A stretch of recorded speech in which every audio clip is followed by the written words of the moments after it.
Hello and welcome to another episode of All Elite Arcade. It is Tuesday, the brand new day for us here at AW Games to talk about our weekly ventures into the world of video games. As always, I'm Evil Uno here with my good friend the Chugs, and as always, it was a big week in video games.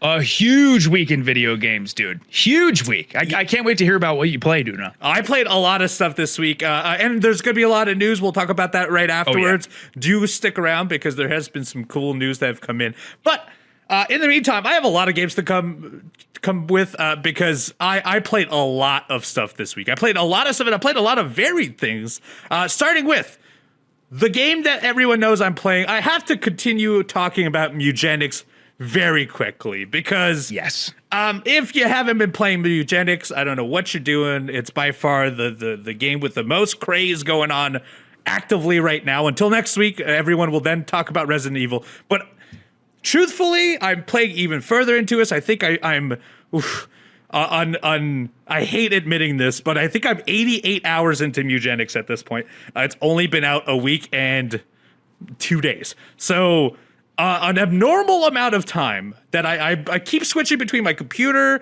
putting it on my Steam Deck, any location in the house I'm at, I'm playing the game. It is exceeding my expectations, and it is also exceeding my expectations on difficulty as well, because I am getting chewed up at this point in the video game. A slight spoiler in the game, but it has a lot of future content. You don't really understand that when you start playing the game, and I'm in now a second phase of that content where things are even harder, and I think I'm finally going to have to start looking at walkthroughs, or at least some form of video that shows me how to have the best build for my cats, because you have to breed the cats together to make stronger versions of cats, and I don't really fully grasp that part of the video game, and I think that's actually a huge detriment to everything else I'm doing in that video game right now, because I'm getting decimated. But I am enjoying my experience in it. Is super enjoyable. I'm enjoying every little bit of it I'm playing. I've been discovering brand new music every time I get to a new path or a new world. There's a new start song, and every time I get to a new boss, there's a new, sung with verses, with actual lyrics, songs that happen there as well. And all of those have been incredible.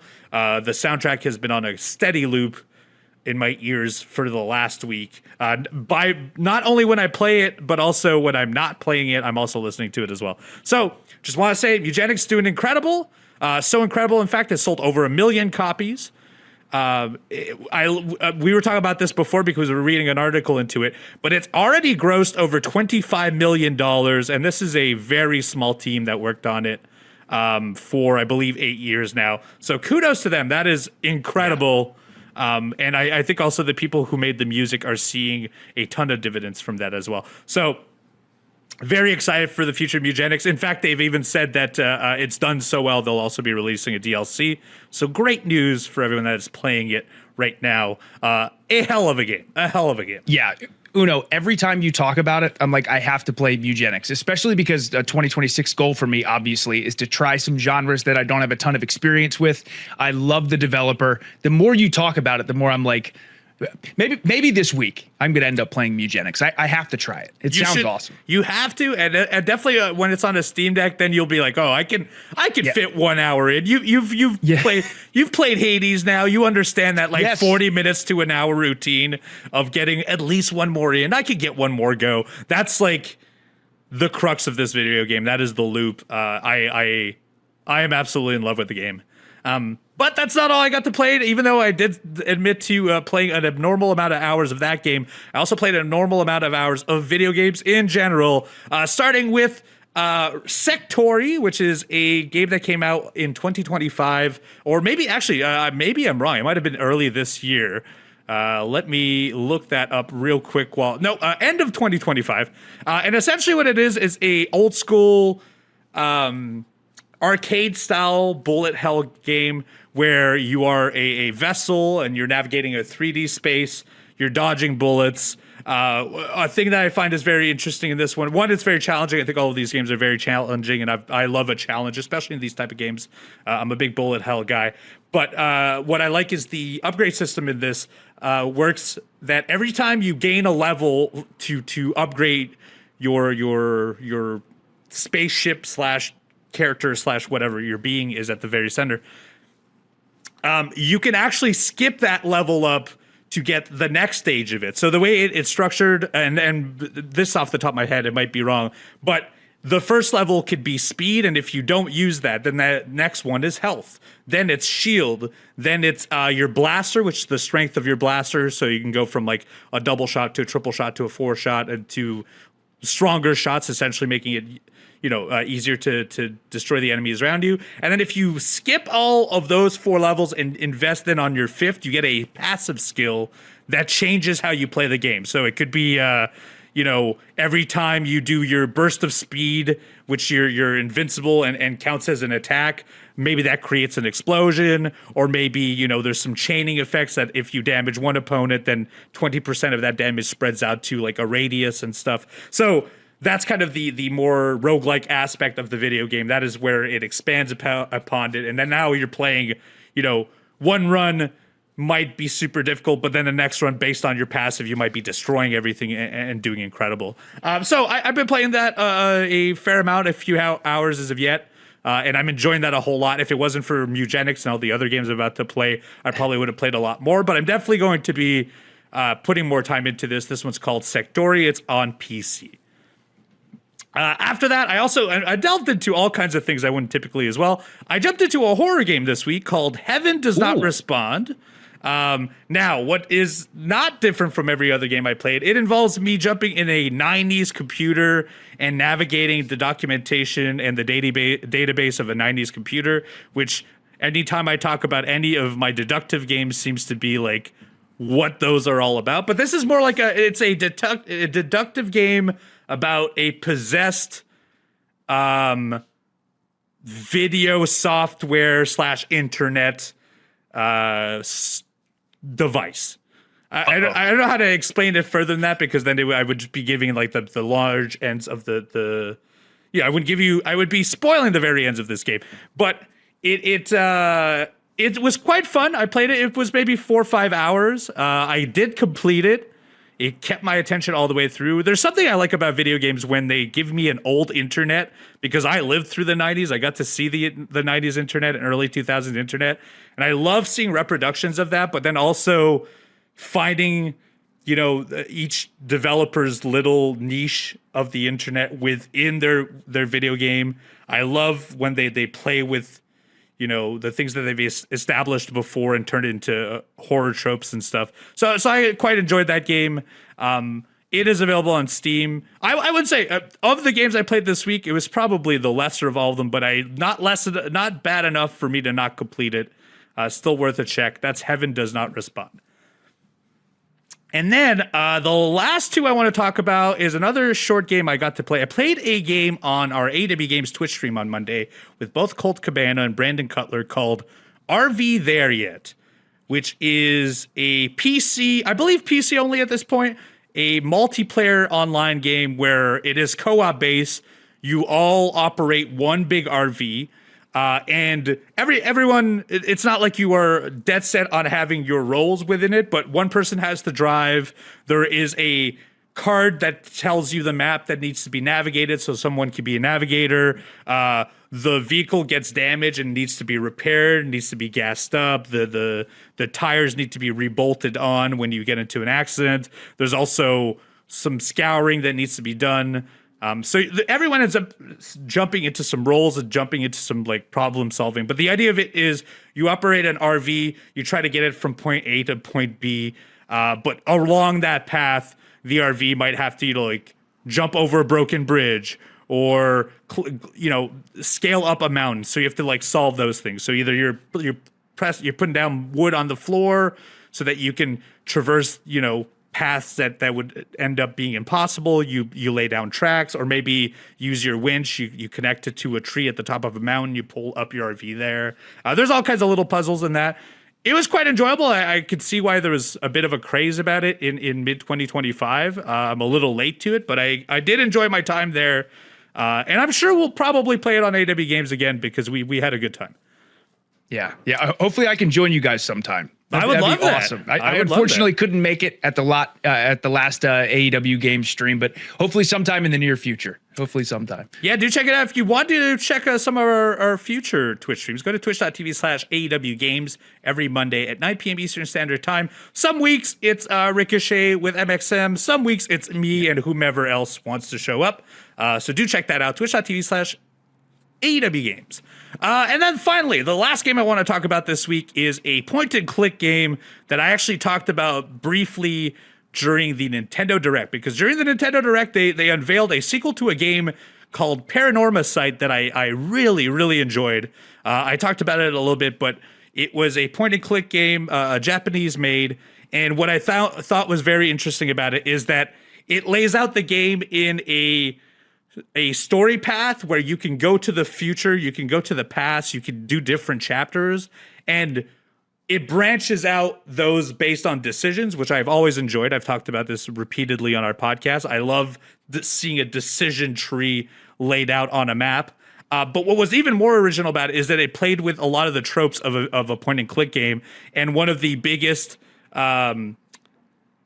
puzzles within the first game was that there was a curse, because it's a game about paranormal entities, and so one of them was addressing a curse, and the curse was that your character would die if they heard the voice of a specific character. And the way to get around that puzzle within the video game was to go to your settings before you talk to them and remove your audio and put it to 0, so that when they talk to you, you saw no text and you heard none of it. And so then you end up like knocking them on the head and knocking them out. This game has I could tell is going to be playing with some of those beats. It has yet to do that because I'm at the end of, I don't know if they're structured in acts, but the way the story is built, I'm at the end of Act 1 at this very moment. And I'm enjoying it a whole lot. It's a gorgeous game the way it's done. If you like narrative point-and-click games, it is a lot more of a narrative game than it is a point-and-click game. But if you like narrative games and you love ones that subvert expectations and have a bit of a horror element to it, go check out Paranormasight, The Mermaid's Curse. It's a sequel to a great game. And if you want to, you could go back to the first one because that was a good time as well.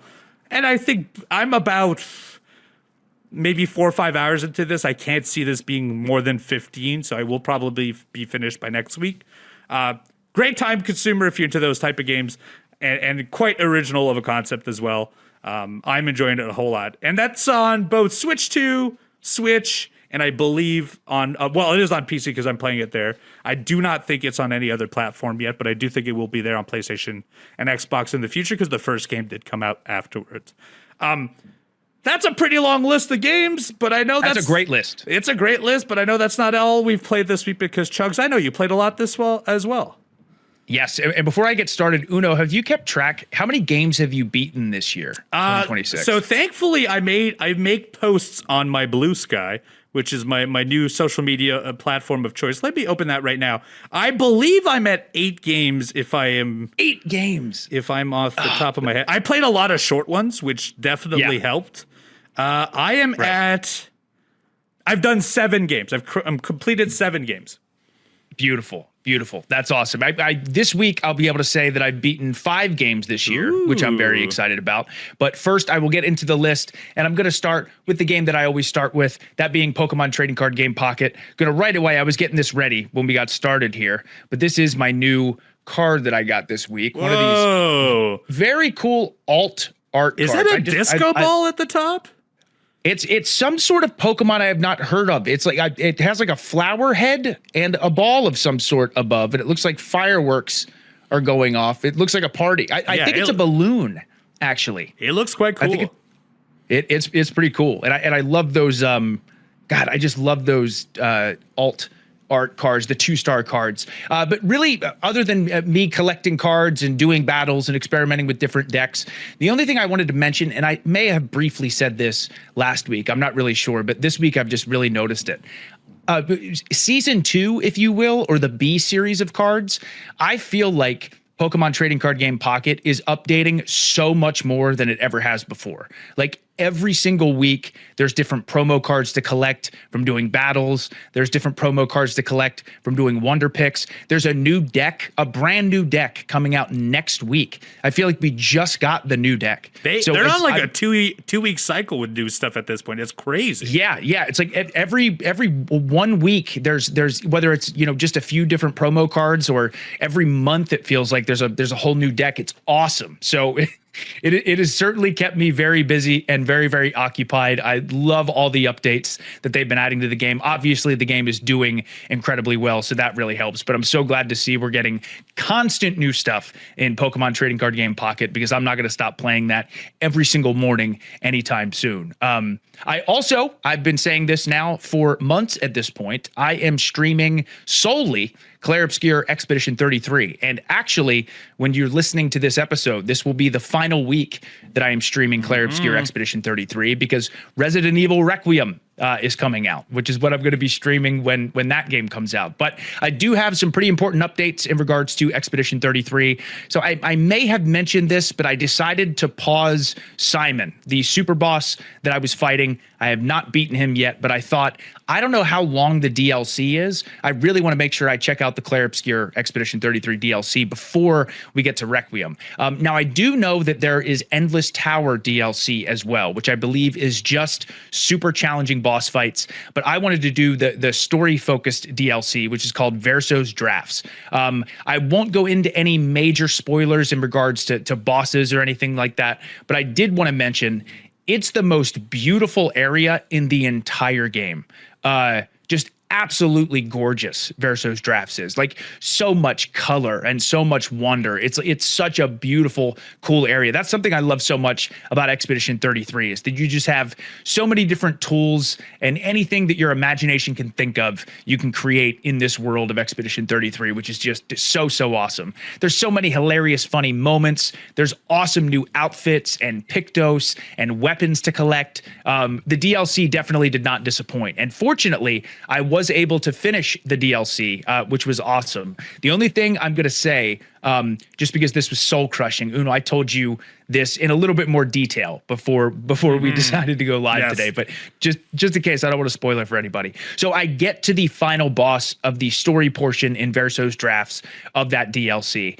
Incredible boss, such an amazing boss fight. And I was getting my butt kicked for sure. And I thought, okay, I'm not going to be able to do it. It's my first attempt, no big deal. Well, I started recognizing the patterns, and I was staying barely alive. Then I was able to heal my entire party, and I started to kind of get in a little bit of a groove, and I was moving and then I made it to the other phase of the fight, and I was moving, and I'm like, oh my God, I can't believe I'm going to first try this. Then something happens with the boss where if you miss the time cue, you just die. It's just over. And the reason I was so soul crushed is because I was doing this boss fight attempt for an hour and 20 minutes, dude. An hour and 20 minutes. And I missed the final little thing that you had to do. And when I say my soul was crushed, honestly, I really wasn't that crushed. It was an incredible boss fight. It was so much fun. It more so made me laugh. It reminded me of a boss fight in Silk Song, where something similar happened to me in this really, really tough boss fight. But I did manage to do it on the second try and in much less time. I think the second try, it took me about 30 minutes. But holy cow, if this game wasn't already incredible, the DLC is absolutely amazing. So now I am back to fighting Simon. Actually, earlier today, I was fighting Simon again. I still have not beaten him, but this time I did get him down to about 45% health. So previously my best attempt was 60% of his health in phase 2. Now it's about 45% of his health in phase 2. So I am confident. I have about 3 streams. I know by the time people hear this, I'll only have, I guess, 1 or 2 streams left. But as of now, I have 3 more streams to try to beat Simon before Resident Evil Requiem comes out. So if you feel like being there for encouragement, twitch.tv/the Chugs, as I try my absolute best to beat one of the toughest super bosses ever. Also, this was an interesting stat that I wanted to tell you. So someone was kind enough in chat to, because I was talking about how Simon, I think, is one of the hardest bosses that I've faced on stream. And someone came at me with some stats, which I found really, really interesting. So I think now I've had 35 attempts on Simon. Wow. Which is a lot. That's a lot. Previously, it was 32 when they had told me how many attempts I had. But I also remember being stuck on this boss, Yellow Long, in Black Myth Wukong. And for the longest time, I thought that's the hardest boss I've faced on stream. I remember just throwing myself against the wall over and over again. Well, I was right, because I died to Yellow Long 68 times until I beat him. So that certainly has been the most difficult in the sense of attempts that I've had. So hopefully I can beat Simon in less than 68 attempts, because Yellow Long still is sitting at the top. That boss in Black Myth Wukong was so darn tough. I love that one of your viewers is keeping track of your failures. I know. I love it too. I love it too.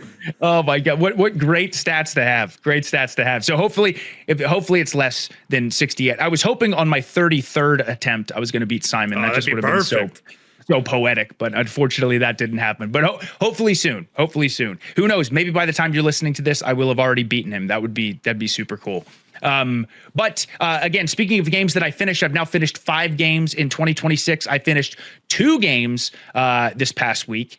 So now I have 2 games beaten in the month of February, hoping to get one more game, because I beat 3 games in January. So I'm going to get at least one more in February. But those 2 games, one game I've talked about quite a bit, that being Hades 2.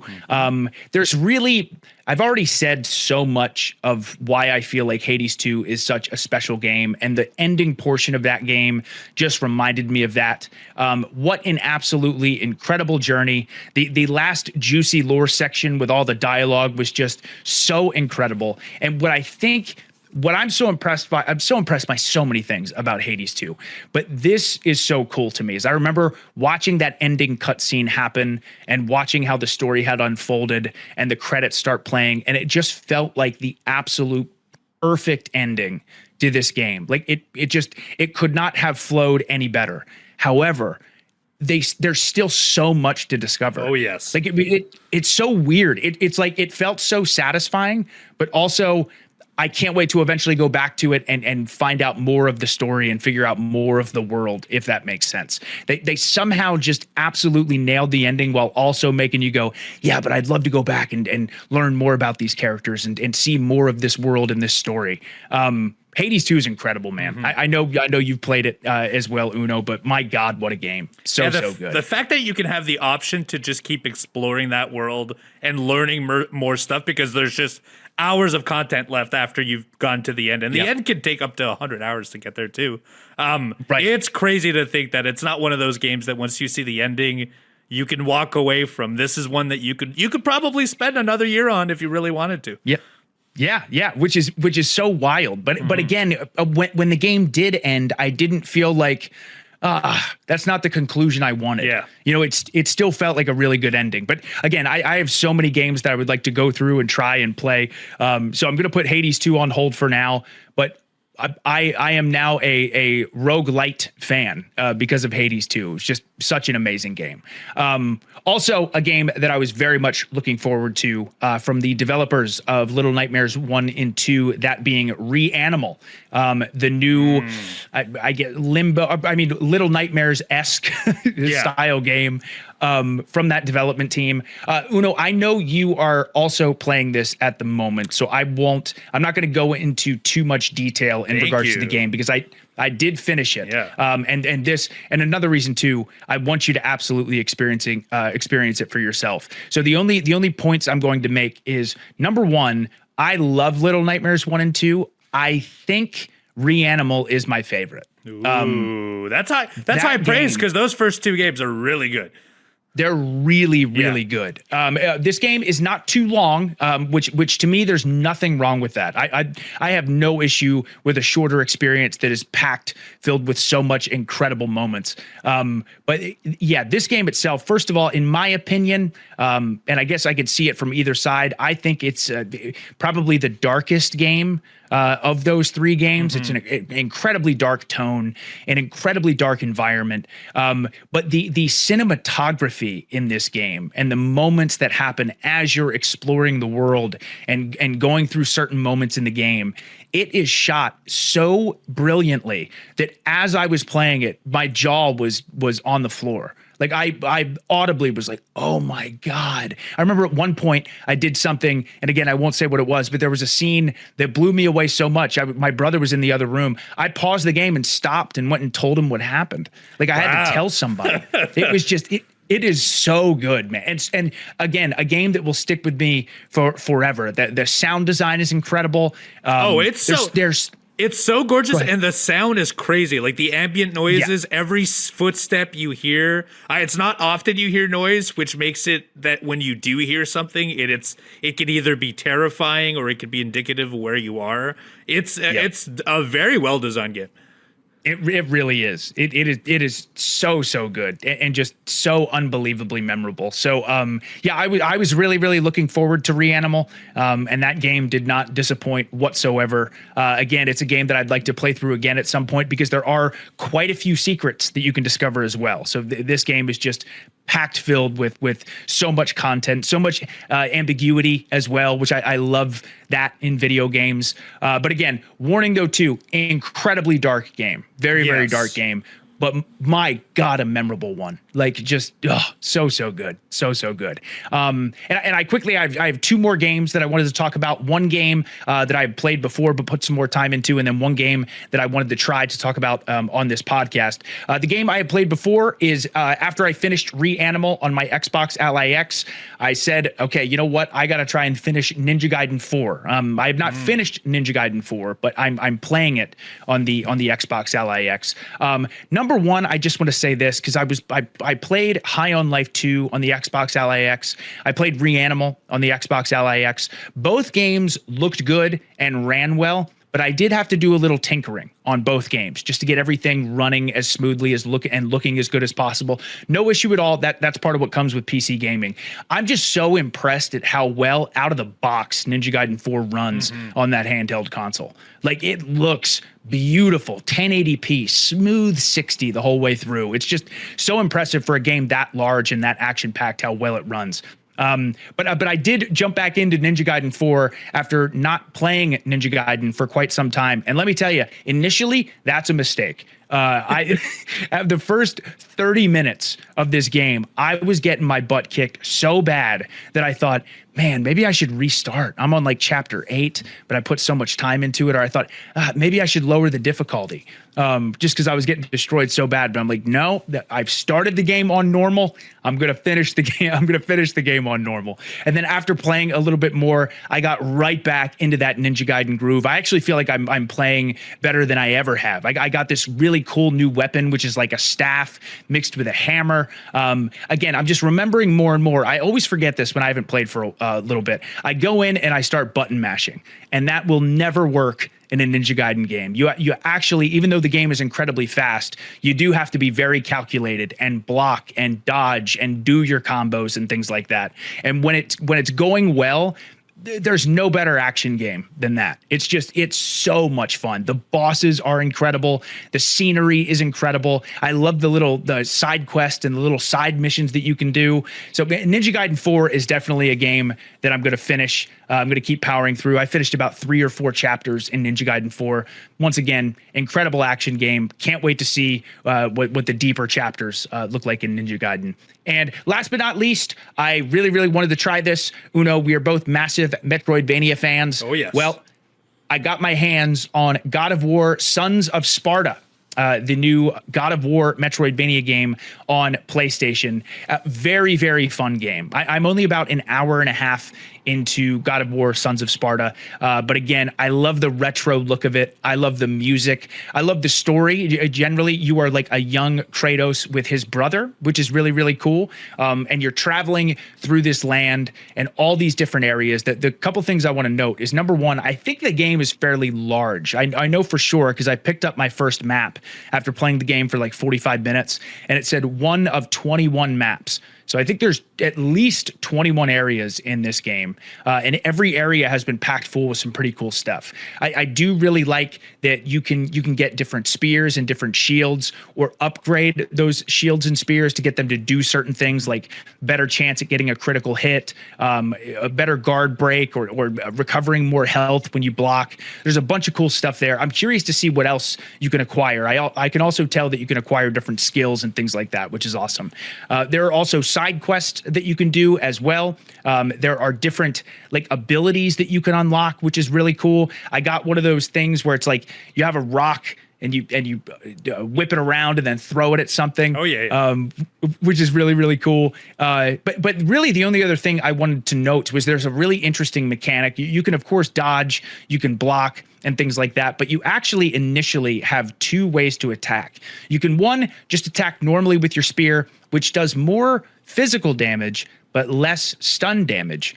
Or if you hold R1 and attack, you do less physical damage, more stun damage. If you build up the stun bar and you walk towards an enemy and hit triangle, you do this massive one-hit kill and you get a bunch of currency and things like that. But in addition to hitting them with more stun, they actually drop very small health orbs. And at least I've noticed at this point in the game, most of the time the way that you get your health is from doing that attack. Okay. But you also need to have a magic bar where you have to use that. So you have to be very careful as far as like getting hit and making sure you really keep an eye on your health and stuff like that. And I think that's a really cool mechanic. So again, I'm a huge Metroidvania fan. I was so excited when this was announced. This is definitely a game I'm going to be returning to at some point. Haven't put a ton of time into it yet, but so far it's been a good time. God of War Sons of Sparta. If you like Metroidvanias, I think it's definitely worth checking out. I'm very curious about playing it myself. One, they shadow dropped it, so I feel like in a lot of ways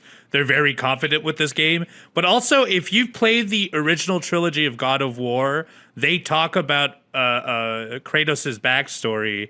And I'd be curious to see how close to those events we get within this game. Because this is supposed to be a prequel, but it's a prequel about him being much younger. So young. I don't know. This is supposed to be a surprisingly large game. Maybe it gets all the way to those events, that precede the first God of War game, but that are talked about. I would love to know if we ever get to that point to explore it, because that is like tonally so wild and different that I would love to see how that's navigated in that type of game.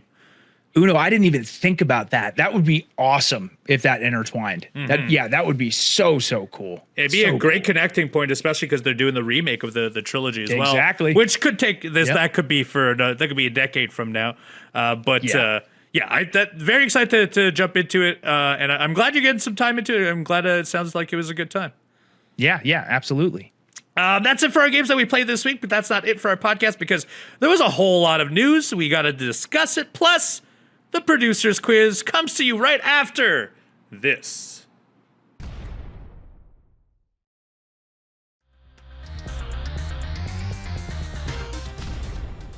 And welcome back to episode 98 of the All Elite Arcade podcast with myself and Evil Uno. Now, before we get into the news of the week, we of course have the producer quiz of the week. Our producers are kind enough to send me and Uno 3 questions. We both give our answers. Then at the very end of today's episode, we find out who was correct, who was incorrect. Currently, Uno with a strong lead in 2026. He has 5 wins.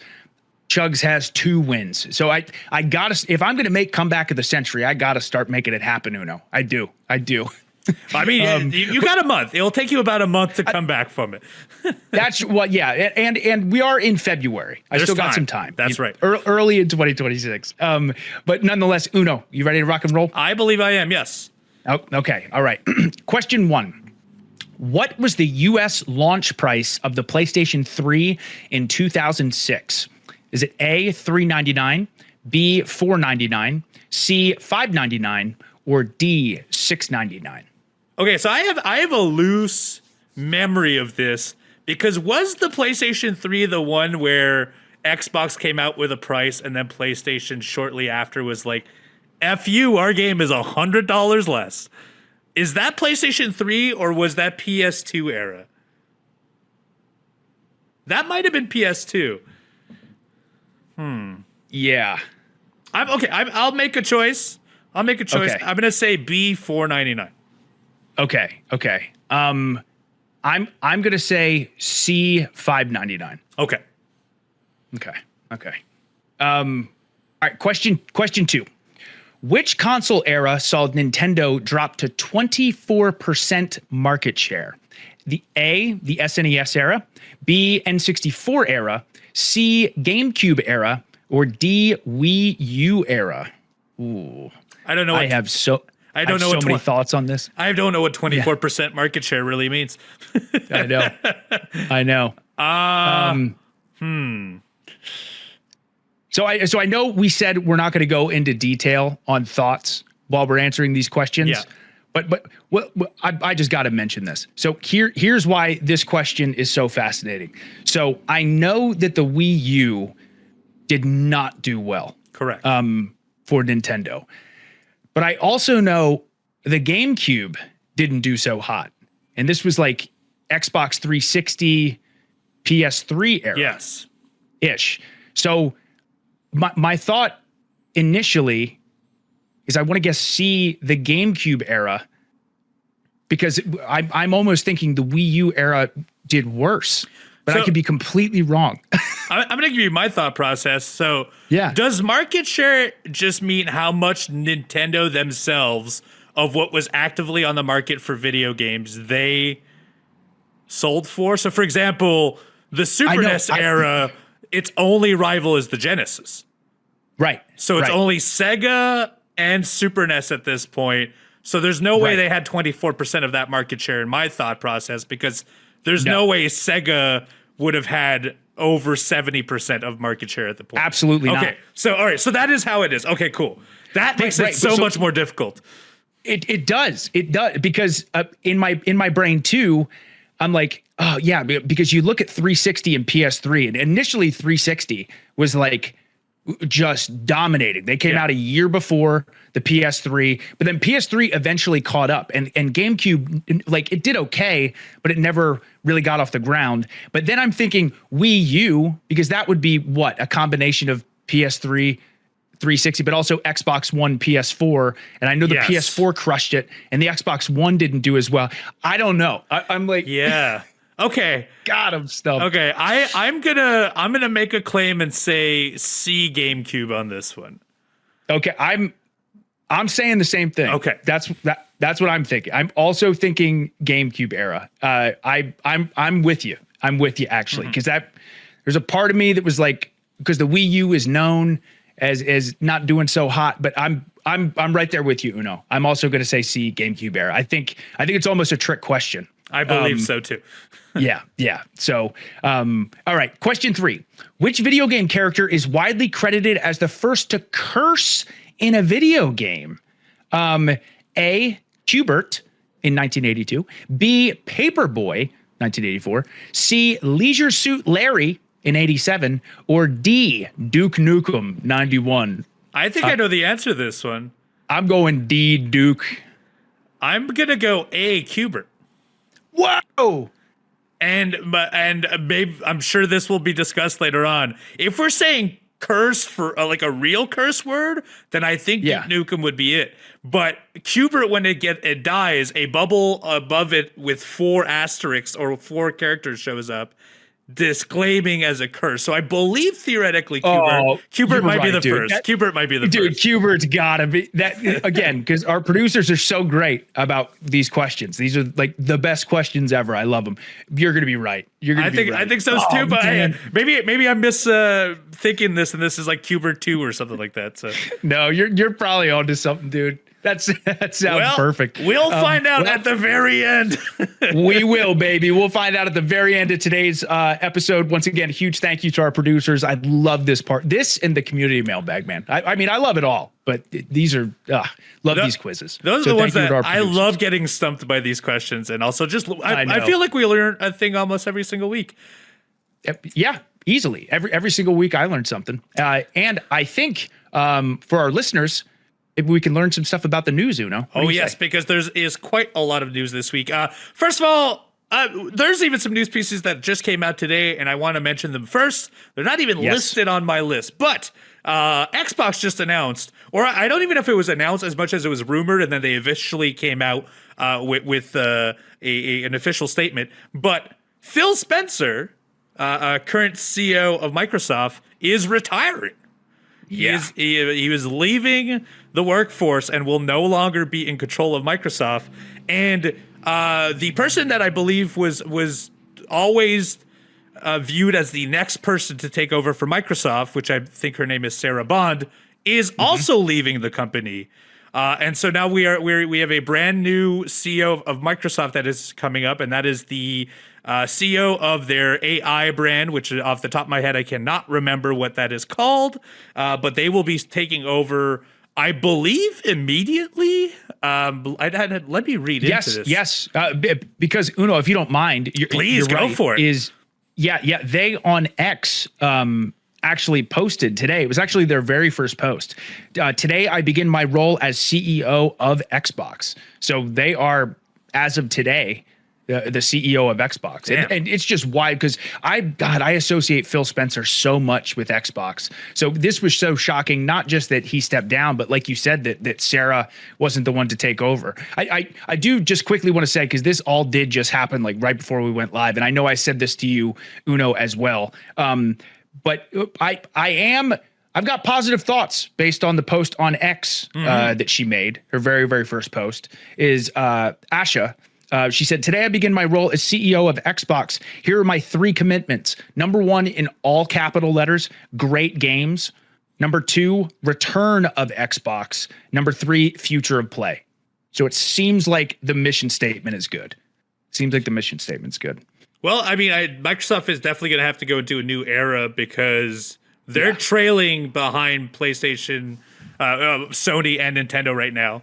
And also probably Valve soon too, because Valve is going to be almost a direct competitor to everything they're doing. They do the handheld, they do PC. Most Microsoft games are available on the Valve platform as well. So here's hoping this shuffle is a good thing. I do know that they said publicly no one of the workforce will be laid off from these changes. This is just an upper management change. Kind of, I mean, very sudden for it to happen. We don't know the reasoning behind it quite yet, but very interested to see what is going to happen in the future for Microsoft. It's a quick change.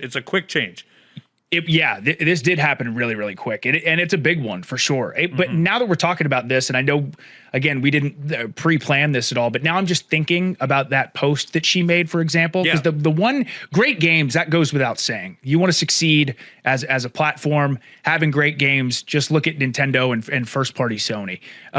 But what else is really interesting is the return of Xbox comment.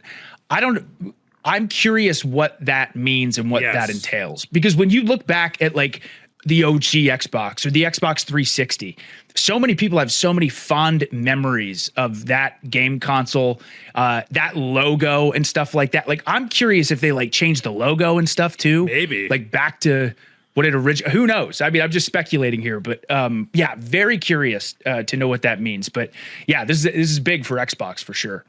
Yeah, this obviously is a story that we're going to learn more about it as the weeks progress. This is just the first week of it happening.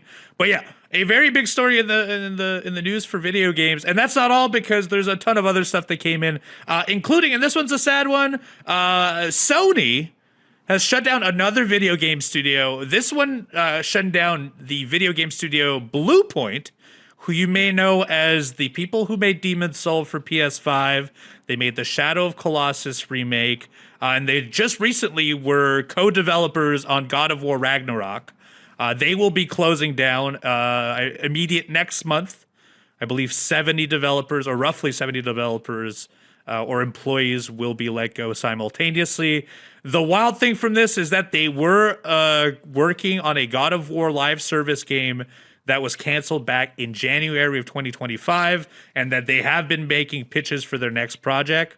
This one's a little bit of a baffling one for me because Sony purchased these on the rise up to the PS5. They bought Bluepoint.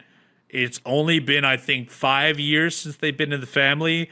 And historically, all of their games have done well, have made money, have been rated incredibly well. So I'm very curious. Critically acclaimed. Critically acclaimed. I mean, Demon's Soul, I mean, everyone I listed is up there.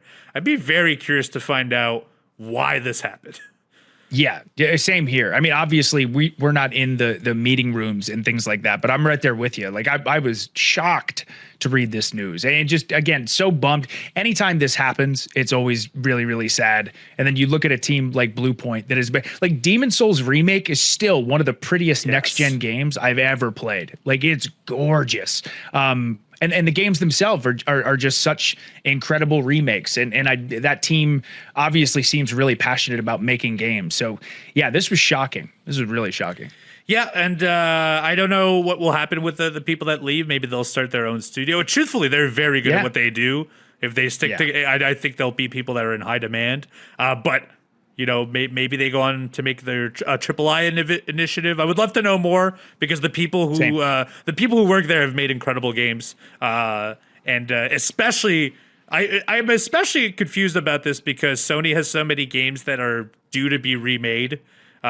Seems to be half of their portfolio now is remakes of previous entities that I don't know why you would let go of the team who has historically made the most proper remakes out there. But hey, I'm not the people at Sony. I'm sure there is a reasoning behind it, but I hope they'll land somewhere, and I hope their next project sees light because too talented not to be working on video games. Absolutely.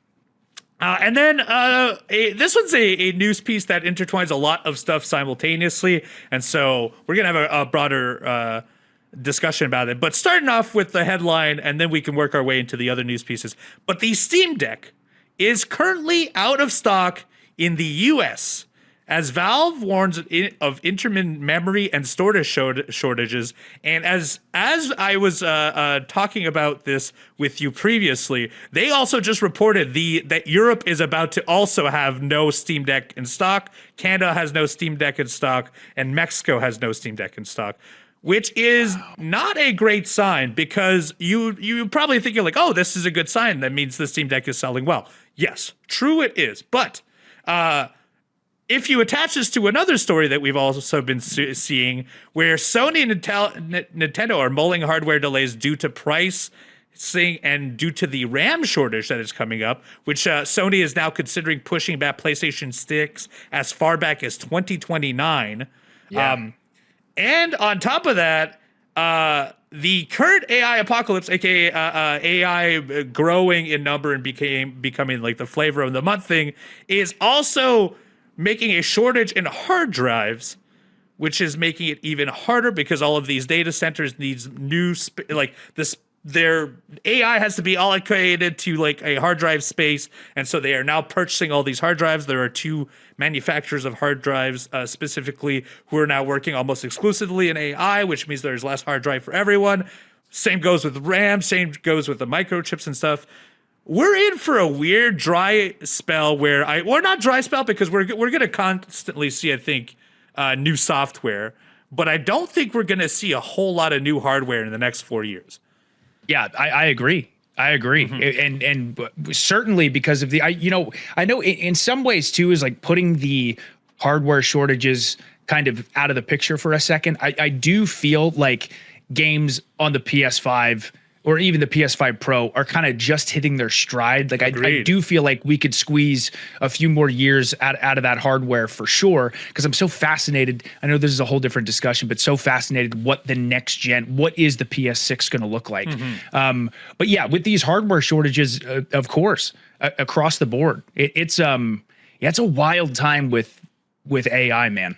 It really, really is with all this stuff being so hard to get a hold of. Because now it's either you're not going to be able to get a hold of it, or the price is going to be so high that a lot of people aren't going to be able to grab it. So hopefully this starts swinging the other direction. But it's pretty intense. It's like a multi-headed monster, because you have the AI who is essentially purchasing all of these hard drives, which is making for less available hard drive for purchase. Then you've got, of course, the RAM shortage because all of these new devices being made, but also all of that RAM needs microchips, and China is now actively not trading any of the microchips into North America. So a lot of these companies have to essentially their trade routes and everything that is established where it's manufactured is now affected by it, which means there's all these constant delays, which means these extra costs. And now it becomes and Valve also openly talked about this as well.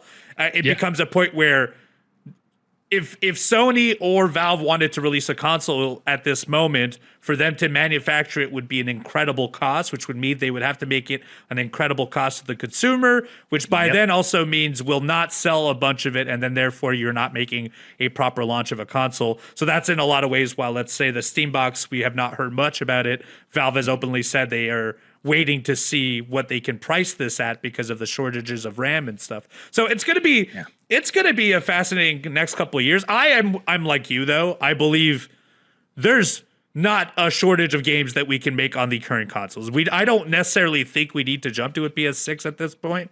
Games look so incredible, and even the PS5 games that are coming now still feel like they're next gen. And then PC is never going to slow down either. I don't think there's ways to optimize this thing. But if you're talking about PlayStation 6, and let's say you're talking about handhelds, because there's a lot of handhelds in the future and a lot of VR helmets in the future, I don't think you're going to see Meta make a VR helmet in the next 3 years. I think Valve is going to heavily delay their plans as well. Nintendo is lucky that I think the Switch 2 came out before most of it came out, but right on time. Yes. But like right on time. But manufacturing version 2 of this is going to go, much further away. PS6 is getting pushed back. I'm sure Xbox is feeling the pain from their handhelds as well, which is already at a very heavy price. So yeah, this is I don't think it's a thing we're going to see a resolution to 1 week to the other. It may take several years before we ever know. But do not expect a lot of big hardware or big game consoles to launch in the next year or even two, because it is not looking like this is a drought that is going to be easily solvable. And honestly, a much bigger story than video games as a whole, but it is definitely affecting video games at this current state. Right. And that's the big topic I want to talk about this week. If there's anything you think we missed, go to youtube.com/AWGames. Let us know down below. There's always some news pieces we might have missed. There's always, some little oddities out there. Or there's some little niches of the internet that might have some cool news pieces, including video games that just came out. I just saw the developers of Super Mario RPG, for example, are making a video game. Just recently, they've announced. I cannot remember off the top of my head that is. And then also up top, we didn't even talk about the leak that I don't know if you know this, but Pokemon Leaf Red or Leaf Green and Ruby Red are coming to play to Switch 2. I sure did. And there's a Pokemon Direct, I believe, on Pokemon Day, the 27th. Yes. Yeah, Pokemon Day, which is the same day as Resident Evil 9. I know. Like, that day is just out of control. Control. Look forward to next week's podcast, because not only will we be talking Resident Evil, we're definitely going to be talking about Pokemon, because they did say that not only will FireRed and Leaf Green be available to purchase, which, by the way, one thing I do want to know, I don't know why it is not part of the Nintendo Online Game Boy Color roster of games. I don't know why you have to purchase it, but I'm still going to end up purchasing it, so I cannot complain that much about it. But yes, plenty of stuff. Next week's going to be a big one. Next week is going to be a big one. And you saying this, now that we're talking about like random small news pieces, I forgot to tell you, I have not had the chance to play it yet. And honestly, based on everything going on with me at the moment, I probably shouldn't in regards to VR. That wouldn't be a good idea. But I did get my hands on the Virtual Boy that Nintendo released recently. I haven't even opened it yet. It's still in the package, but I just want to say again, I think it's so awesome that Nintendo decided to do that. Like I love all this retro stuff staying alive. So I have not played any of the Virtual Boy games yet, but I do have it ready to go. So at some point, I will definitely be able to talk about the Virtual Boy games on Nintendo Switch as well. I'm stoked. I'm stoked. I do want to tack on an extra bit of news. I know about this. You cannot play those games docked. No. Which is crazy. Yeah. You have to wear a helmet. Yeah, Insane. You have to wear, and I remember at one point thinking it was going to be part of Nintendo Switch Online. So I was like trying to look for, because they have Nintendo 64, GameCube. I'm like, I don't see it, and no, it's one of those things where you just have to put the Switch in, and play with the headset on, which is wild, but so cool. Well, it's out there. It's in the wild. I'm sure there are reviews as well. Do let us know if you're playing it right now. YouTube.com/AWGames. Get in those comments down below. That's not it for our podcast, because our answers to the producer quiz and our favorite segment of the show, the arcade mailbag, comes to you right after this break.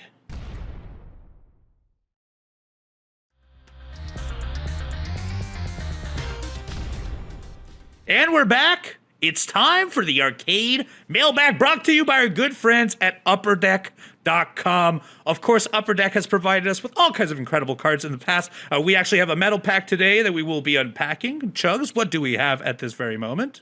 Yes, I love these metal packs. And starting off strong with Hangman Adam Page. Ooh, look at that. Oh, Anthony Bowens. Is that's Julia Hart? That's a heck of a shiny card. Right? Queen Aminata. Hook. Look at that great hair.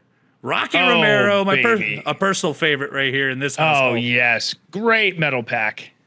Incredible pack. Of course, the metal packs are available as everywhere, but also the AEW SP Signature Edition is here, featuring Mercedes Moné, Orange Cassidy, Kenny Omega, and more. Packed with rare hits, stunning parallels, and collector heat, this set delivers the energy of the ring straight to your hands. It's available now at your local hobby shop. Check the link in our show notes to find one near you, and don't miss the pull of the year. Thank you, Upper Deck, as always. We have a handful of questions today. If you want your questions answered in the future, go to tbs.com/arcade mailbag.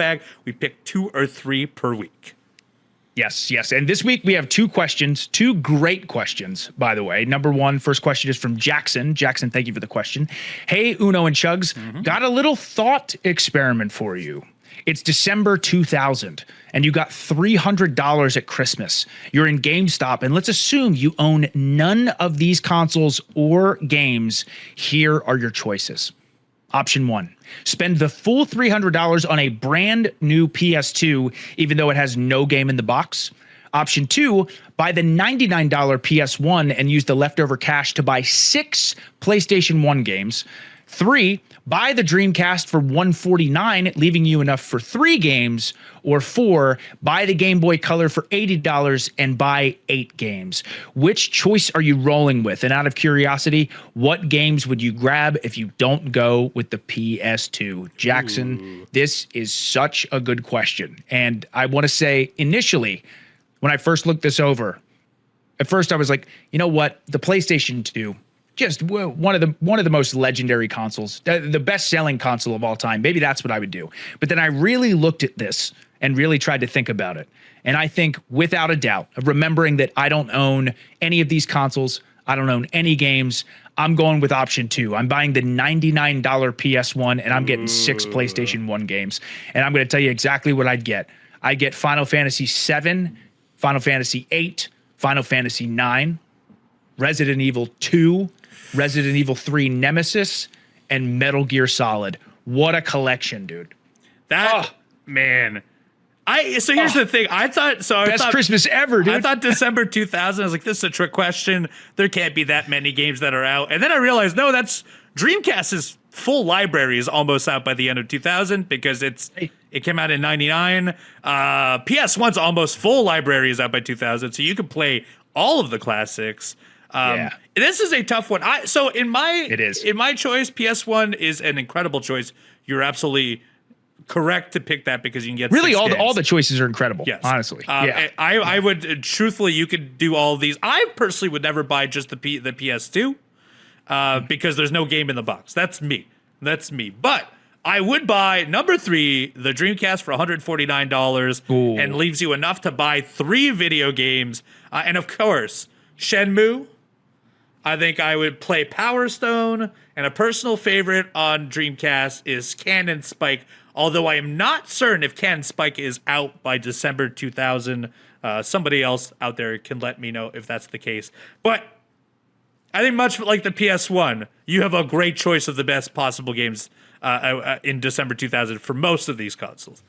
Yeah, absolutely. Yeah, this is such a good question. And really, honestly, Uno, loved your answer and your reasoning. But like I said, you can't go wrong with any of these, honestly. No. I mean, you're winning. You're winning at this point. So yeah, Jackson, great question. Thank you very much. And last but not least, we have a question from Carlos. Thank you, Carlos. Hey, Chugs and Uno. I'm not huge into sports games similar to you guys, but there are games like Rocket League, Golf with Friends, Mario Strikers, and NBA Jam that I play a lot. All great games. I have over 1,000 hours in Rocket League and have a NBA Jam console in my garage. Let's go. Do you guys enjoy playing any non-traditional sports games? Ooh, Uno, what do you think? Oh man, I've played. I don't. So we talked a little bit beforehand, and I don't want to pick one away from you, but both of us played so much NFL Blitz. Please, yes. I think the N61 one is called NFL Blitz 2000, maybe.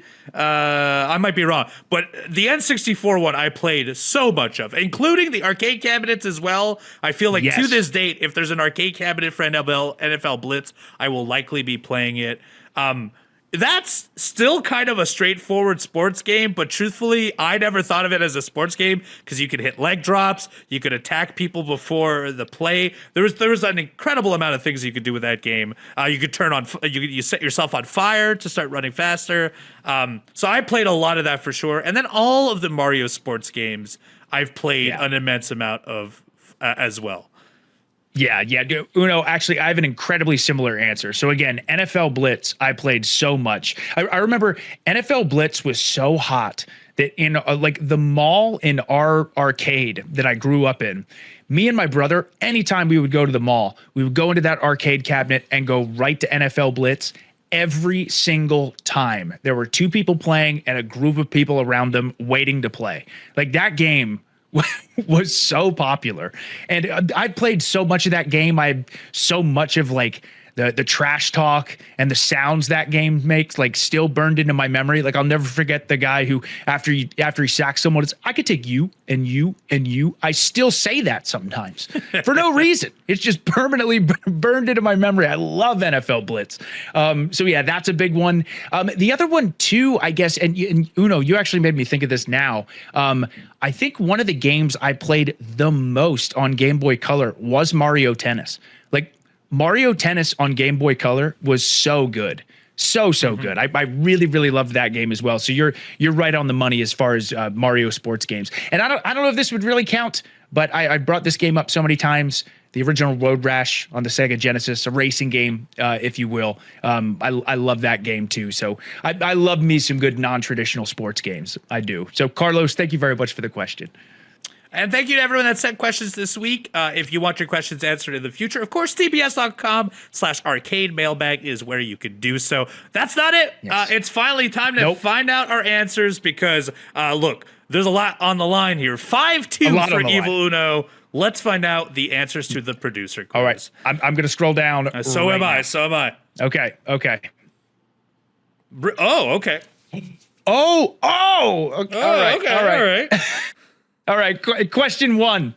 Oh my God, that reveal, by the way, I know no one can really see this, but the reveal of when me and Uno roll down and finally look at the answers is always so like, oh my God, every time. Question 1. What was the US launch price of the PlayStation 3 in 2006? Uno, you guessed B, $499. I guessed C, $599. Yes, and correct. The correct answer was C. $599. Sony came off the PS2 era feeling untouchable and positioned the PS3 as the premium next-gen machine with Blu-ray and cell processor. But at $599, $934 adjusted for inflation. Whoa. It was $200 more than the Xbox 360 and was considered incredibly overpriced. It gave Microsoft a huge advantage of that generation. And that was, so again, I know this isn't, story time or going over history too much, but again, that was so huge for Xbox. Number one, the Xbox 360 came out a year prior, so it had a chance to get into people's homes earlier.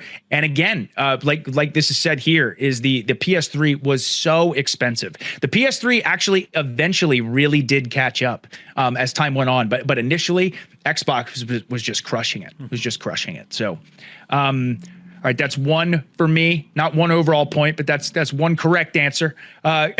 Question 2. Which console era saw Nintendo drop to 24% market share? Me and Uno both said C, the GameCube era. I can't believe this. The correct answer is B, the N64 era. I would have never believed this, by the way. Never would have guessed that. I mean, I knew the PS1 did well, but 24, that's wild to me. Nintendo went from controlling over 90% of the market in the late 80s to about 24% during the N64 generation. A big reason was sticking with cartridges instead of CDs, right? Cartridges were more expensive and held less data, so major third parties like Square with Final Fantasy VII jumped to PlayStation. Didn't know that. During the mid to late 90s, 32-bit era, Sony's PlayStation was firmly in first place. PlayStation was firmly in first place, while Sega's Saturn held second in the early part of that generation. Oh, I had no idea. Wow. No clue. Nintendo entered late with the N64 and trailed both competitors in overall market share during that cycle. Wait, so this is saying that the Sega Saturn had more of a market share than the N64? At the early parts of the 90s, because by the end of the 90s, they definitely had nothing, right? So. Sure. Right. Yeah. Right. Oh, but still, wow, that's great. So I always assumed so. My understanding of Sega Saturn was that it was a total failure, which I guess it wasn't, because it was doing very well, at least in the early parts of the year. Yeah, and I love the Sega Saturn, but yeah, same thing. I thought wow. Okay, so correct answer was N64 era. I love these questions. And question 3. Which video game character is widely credited as the first to curse in a video game? Uno said A, Q*bert. I said D, Duke Nukem. The correct answer is A, yes. Q*bert. So Uno nailed it. In 1982, whenever Q*bert got hit, whenever Q*bert got hit or fell off the pyramid, the game would pop up a string of symbols, which is exactly what Uno said, over his head, inspired by comic book profanity. It wasn't actual text you could read, but it was very obviously meant to be swearing. Despite having no backstory and barely speaking, Q*bert was so popular that by 1983, he appeared in the Saturday Supercade TV show and had his own board game from Parker Bros. And his own toy line. Oh, there we go. So we each got one, and then you each got one incorrect. So I guess we just move forward with a point each, making it 6-3. 6-3. Yeah. There you go. There we go. There we go. 6-3. Some weeks we're just even. Maybe we'll do we should take note, our producers. We should have a death battle at the end. What do you call those? Sudden death. Oh, there should be a sudden death question. I don't know how that works. Uno, I just like getting some points on the board, man. I'm okay with a tie here. All right. We'll do 6-3. And that's also the much easier way of navigating it. We can save some questions in the future. Let us know how you did on the producers quiz as well in our comments down below, youtube.com/awgames. Also, if you subscribe there, you can get access to our podcast. That's every Tuesday at noon Eastern Standard Time. If you get podcasts on audio podcast devices and software, well, you can get us at the wee hours of the morning on Tuesdays. Also, if you subscribe, you get access to MXM's show on Thursdays. That is the Bronami code. We're all on Twitch, twitch.tv/awgames, twitch.tv/eviluno, and twitch.tv/thechugs. Next week is a big episode. We're going to finally have our hands on Resident Evil 9, plus Pokemon Day, and a Nintendo Direct about Pokemon specifically. So be sure to check out next week's episode on Tuesday, wherever you listen to this.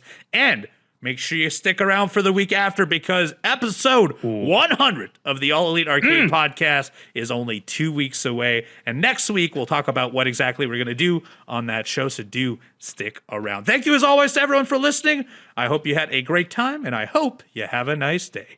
Bye-bye.